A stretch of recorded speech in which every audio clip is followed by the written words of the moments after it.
Ayez toujours en tête que votre projet s'exécute dans un environnement que vous devrez contrôler, que votre projet est sous contrainte, notamment de budget et de délai. Et en tant que manager de projet, vous devrez maîtriser l'impact des demandes de modification. Regardons ce que PM Square préconise sur ce sujet et plus particulièrement dans le groupe de processus de surveillance et de contrôle. Commençons par cette affirmation qui précise que votre projet est en démarche agile et que vous n'avez pas besoin de suivre les demandes de modification. Je vous laisse y réfléchir quelques instants. Pour vous apporter quelques éléments de réponse à cette question, considérons ici le cycle prédictif ou cycle en V qui fixe le périmètre et qui variabilise le coût et le délai puisqu'on a un pilotage par la planification avec des éléments qui sont fixés à l'avance mais qui peuvent connaître des aléas assez forts.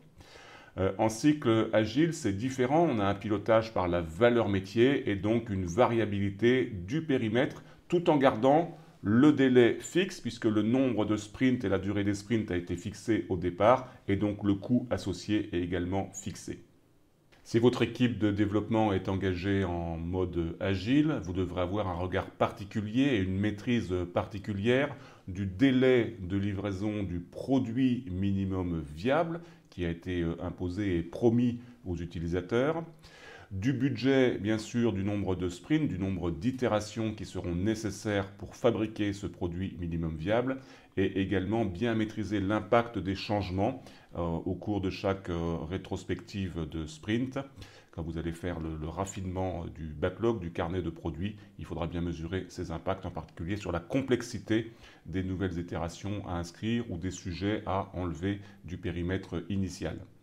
Pour vous présenter ce que prévoit PM Square au titre de la gestion des modifications, regardons ici le paysage des modèles de documents qui sont associés au groupe de processus de surveillance et de contrôle. Et vous voyez que parmi les 4 registres ou journaux de projet, on va s'intéresser au registre des modifications. Donc voici la structure du registre des modifications avec ces 4 grandes rubriques qui permettent de suivre les demandes, qui permettent d'évaluer la modification souhaitée, qui permettent de l'approuver et ensuite de suivre son implémentation dans la solution, dans le produit du projet.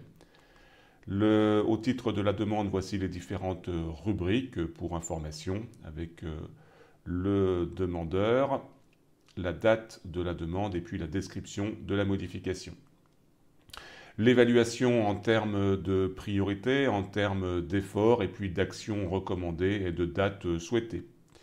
Le circuit d'approbation avec l'escalade, la décision, le décideur, la date de décision.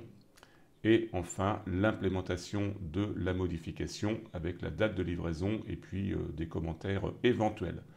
Vous avez donc ici un journal complet proposé par PM Square que vous pourrez bien sûr modifier autant que de besoin pour pouvoir suivre toutes les modifications qui vont arriver au cours du cycle de vie du projet. À votre avis, dans quel document faut-il décrire le processus de gestion des modifications ? Voici la réponse à la question. Vous pouvez décrire la manière dont les modifications seront gérées dans le projet, soit dans le manuel du projet, et si le projet a une complexité beaucoup plus grande, vous pourrez établir un plan spécifique qui s'appelle le plan de gestion des modifications du projet, mais ce plan est optionnel. Par défaut, cela se met dans le manuel du projet.